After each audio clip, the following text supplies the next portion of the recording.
With the market shifting, should you be looking to buy right now or should you wait? Jeremy Knight, the Knight Group, your favorite Austin realtor. This is the question that I get asked more than any question out there. And, I made a video about the market shifting, and a lot of people took that as me saying the market was crashing. We'll debunk that as well here. If you are in the process of buying, drop a comment below. I want to hear what you're going through, what you're experiencing. If you purchased, are you happy you finally purchased? We're going to talk about everything in the market, so let's go. So here's the deal. When I say the market's shifting and I said agents are going to be heading towards the door, what I'm saying is every time this time of year, when we get to July, all these agents say the market's shifting and they go into panic mode.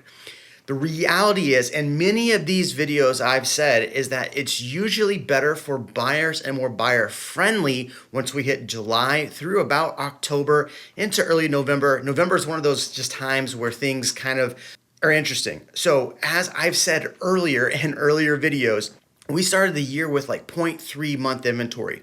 Now we're getting back up to 0.9 month inventory. So we're getting closer to a month inventory. And in 2021, this is exactly what happened. And then you'll see what happened to pricing in July is that pricing in July came down a little bit. And then August, it dropped pretty significantly. So this is something I've been saying for a while. Now, one thing that I think every buyer is really focusing on right now that's either considering buying or just they've fallen off the fence and said, I'm done, I'm not going to do it, is interest rates.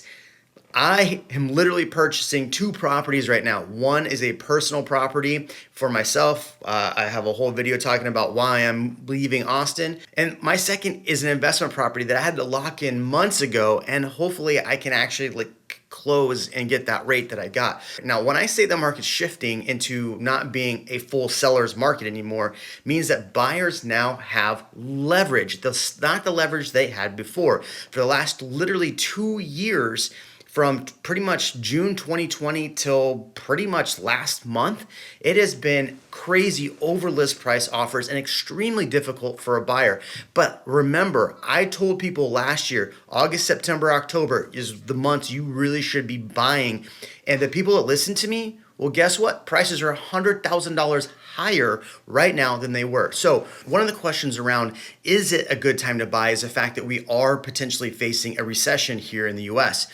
That being said, 8 out of the 9 or 9 out of the last 10 recessions, prices of homes haven't actually been affected. In fact, it's a fallacy that a recession means that we're going to have a big downturn in housing prices.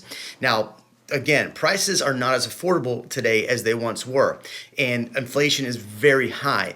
Yet the fact that the big recession had a lot of issues of why we saw a big reduction. That was a 2008 recession.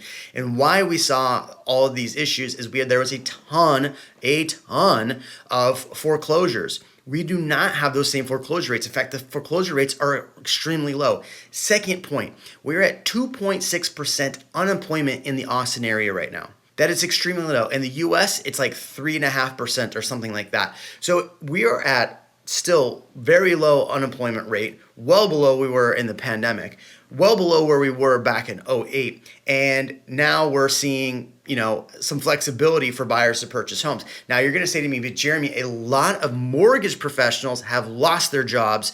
And so that means that there's not going to be as many buyers in the pool, which means that the market's going to crash. I would caution you to correlate the firing of mortgage lenders and the market as something compatible. Here's why. If you look at over the last 2 years, a lot of these mortgage companies had to hire a lot more staff and payroll because of all of the refis that were happening. We had a great refi boom in the last 2 years. Now, as things are starting to slow down, keep in mind, inventory is still extremely low. Like right now, we're at just below 5,000 units on the market. It might get up to 5,000 this week. We'll see. But if you look at last year at this time, we still had a lot more inventory last year at this time. So we're still extremely low. And these builders, yes, I know everybody thinks that these builders are just going to put out all this inventory. But the thing is, people are hesitant to buy new construction right now for the simple fact that it's taking longer to build.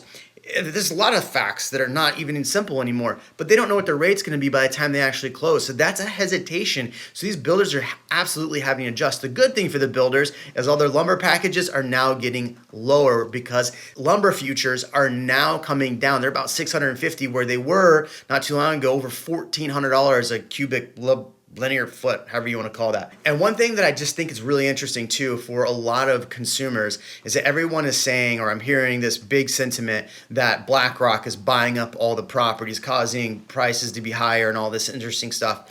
While it's true that BlackRock and these companies own a lot, if you're going to just continue to rent, then you are just helping BlackRock out by not purchasing a home. I'm not saying that's the reason you should buy a home, but the logic behind that, I'm gonna wait for the market to crash, which means that if the market crashes, BlackRock has more opportunity to come in and buy more properties. So you're gonna wait for that, and then you're gonna blame BlackRock for why you're still renting. That doesn't track with me. The major question here for buyers is, if I buy now, is the market gonna crash in 2 months, a month, a year, 2 years, 3 years? And I think that's a concern everybody has. And you know, it's a fair concern.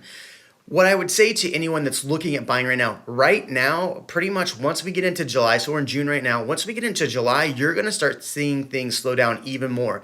And this inventory will stop hitting. So what's gonna happen is we'll have inventory hit to a point, and then it'll start leveling off and coming back down as we hit November, which means that prices will start coming down as well.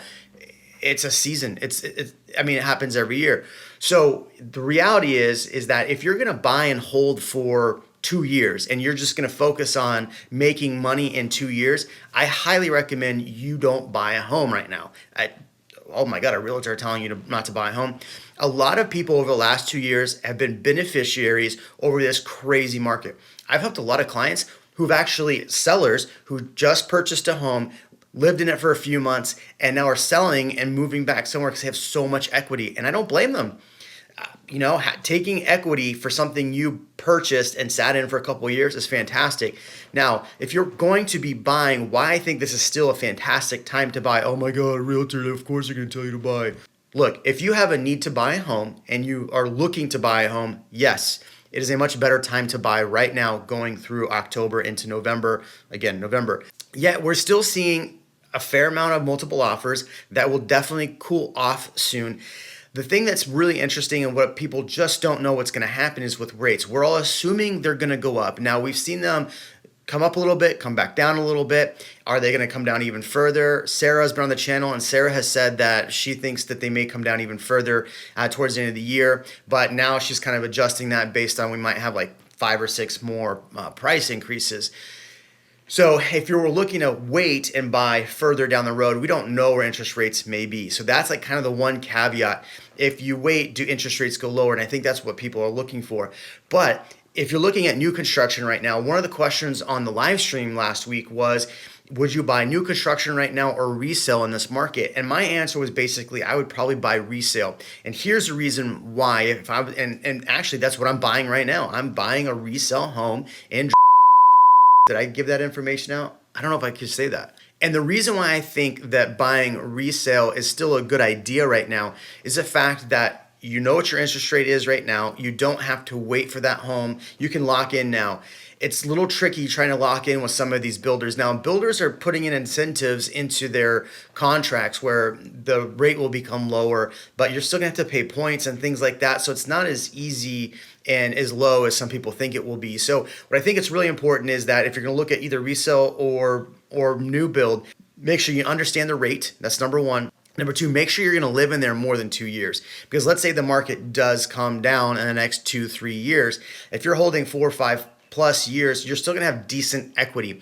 If you have a need for a home, it's definitely a time. And here's the greatest part about this is that my team has been putting more clients under contract in the last 2 weeks than we did at the beginning of the year because it was so unbelievably competitive. And now the fact that it's not as competitive means that you as a buyer can finally find that home, hopefully, that was the right fit for you and not just a home to buy just to buy.